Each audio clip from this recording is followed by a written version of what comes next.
आऊज़ुबिल्लाहिमिनश्शैतानिर्रजीम बिस्मिल्लाहिर्रहमानिर्रहीम। आप देख रहे हैं वारिस इलेक्ट्रॉनिक्स यूट्यूब चैनल।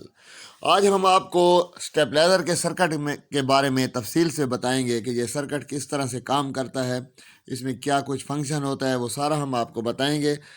ये देखें जी, इसमें 4 वेरिएबल लगी हुई हैं एडजस्ट के लिए, और ये इसमें आईसी लगा हुआ है LM324।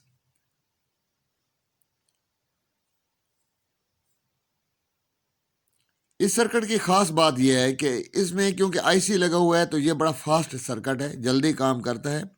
और इसमें जो 4 रिले लगे हुए हैं, ये रिले जैसे इनको वोल्टेज मिलता है तो सारे ये ऑन पोजीशन पर चले जाते हैं, और फिर जैसे जैसे बिजली डाउन होती है तो ये एक एक करके ऑफ होते जाते हैं।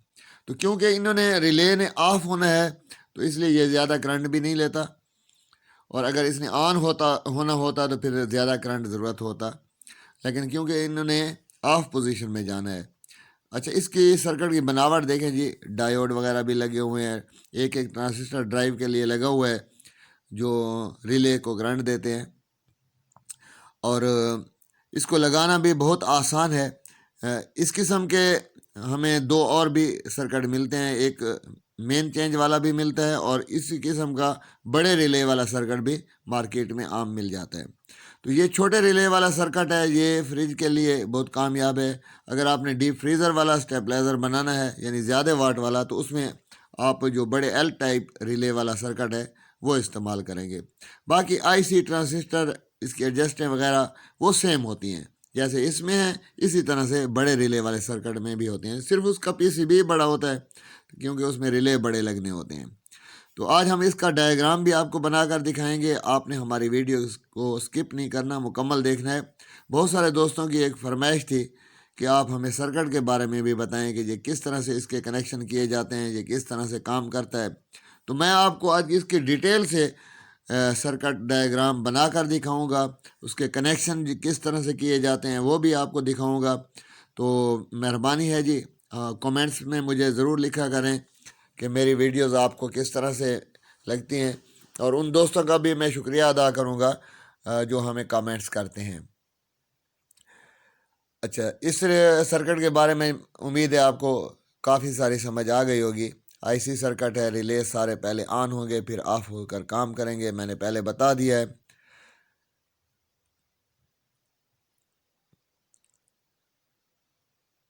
अच्छा, बहुत सारे हमारे दोस्त जो हैं वो ये सर्किट ख़ुद भी रिले असम्बल कर लेते हैं, ये ज़्यादा अच्छी बात है क्योंकि मार्केट में कभी नहीं मिलता तो अपनी पीसीबी हो उस पर बना लेते हैं। ये सर्किट डायग्राम की तरफ आ रहे हैं जी। ये तैयार डायग्राम है, अब मैं इसको बना कर दिखाऊंगा कि ताकि आपको समझ आए। ये ट्रांसफार्मर की वाइंडिंग है जी। ये हम रिले के लिए स्टेप निकाल रहे हैं, ये दूसरा स्टेप हमने निकाल लिया। 4 स्टेप होते हैं जी, क्योंकि 4 रिले हैं हमारे पास तो हम 4 स्टेप जो हैं इसके रिवाइंडिंग के निकालेंगे। ठीक है जी, ये तो ज़ीरो हो गया जी जहाँ से हमने स्टार्ट किया। उसके बाद ये 220 वाला।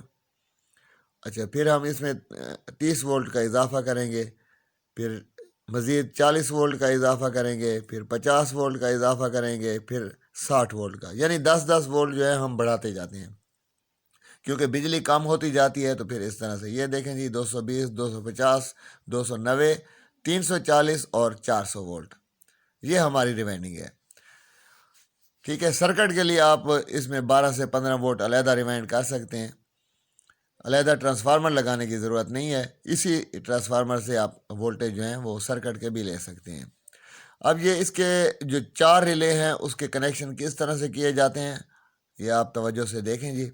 मैं ये 4 रिले बना रहा हूँ, फिर इसके कनेक्शन करके भी आपको दिखाते हैं कि ये जो ट्रांसफार्मर की हमने वाइंडिंग की है जिसमें 4 लूप हमने निकाले हैं, ये 4 रिले हो गए जी, 1 2 3 4। अच्छा, इस रिले का मैं आपको एक बात बताऊं कि जो बाएं तरफ है वो ऑन है और दाएं तरफ यानी राइट साइड पर ये ऑफ होता है। ठीक है, ये आपको एज ए मैकेनिक पता होना चाहिए कि रिले का ऑन किस साइड पर है, ऑफ किस साइड पर है। ठीक है, लेफ्ट साइड पर ऑन है, राइट साइड पर ऑफ है। तो जैसे मैंने पहले अर्ज़ किया है, इसमें जैसे हम करंट देंगे वो सारे रिले जो हैं वो ऑन हो जाएंगे। ठीक है,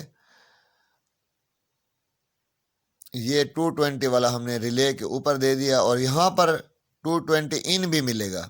जो हमारा बिजली है सप्लाई वो इन भी यहाँ पर है, और यहाँ पर दो कनेक्शन हो गए, एक इन वाला हो गया, एक ट्रांसफार्मर का 220 वाला। और नीचे जो है ये आउट है, आउट जो हमारे फ्रिज को जाएगा ये 220। ठीक है, ये भी आपने याद रखना है कि ऊपर से इन है, नीचे से आउट है, और ऊपर ट्रांसफार्मर का 220 भी हमने देना है। अच्छा, अब इनके जो ये रिले का कॉमन है, ये इधर ऑफ पोजीशन पर, फिर रिले का कॉमन ऑफ पोजीशन पर, इस रिले का कॉमन जो है ये भी ऑफ पोजीशन पर चला गया। ठीक है, ये तो सर्किट पर भी बने होते हैं। अब हम इसके कनेक्शन कर रहे हैं ऊपर से, देखें जी, ये इस तरह से कनेक्शन हो गए। बहुत ही आसान है जी। ये आप देखें 4 लूप भी लग गई हैं। मैं रिले के नंबर लगा लेता हूँ, रिले 1, रिले 2, ठीक है जी, ये रिले 3 हो गया, और आखिर वाला रिले 4। बहुत ही आसान है। और जहाँ पर आपको समझ ना आए आप कमेंट्स में मुझसे पूछ सकते हैं। और ये जो मैं मुकम्मल डायग्राम बना लूँ तो आपने इसका एक स्क्रीनशॉट भी ले लेना है, आपके काम आएगा जी। ये मैंने कॉमन लिख दिया नीचे जो कॉमन वाली हैं। ठीक है, अच्छा, ये जो ज़ीरो वाला है ना, यहाँ पर न्यूट्रल की इन भी होगी और आउट भी, ये कॉमन है, इन आउट ट्रांसफार्मर का। जहाँ पर ज़ीरो है, जहाँ पर स्टार्ट हमने रिवाइंडिंग की है। अच्छा, इस पर ये मैं लिख दूँ कि रिले ऑफ होने पर करंट ज़्यादा होगा। जो ट्रांजिस्टर सर्किट होते हैं जिसमें हर रिले के साथ दो दो ट्रांजिस्टर होते हैं, वो ऑन होकर काम करते हैं। ये आईसी वाला सर्किट जो है ये ऑफ होने पर काम करता है। ये बात आपने नोट करनी है, मैं इसलिए बार बार रिपीट भी कर रहा हूँ, अगर आप माइंड ना करें तो।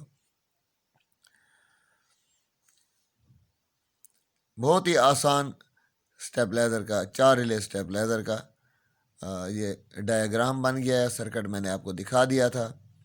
इसमें तमाम जो हमारी रिवाइंडिंग है उसके 4 स्टेप 220 से ऊपर हैं।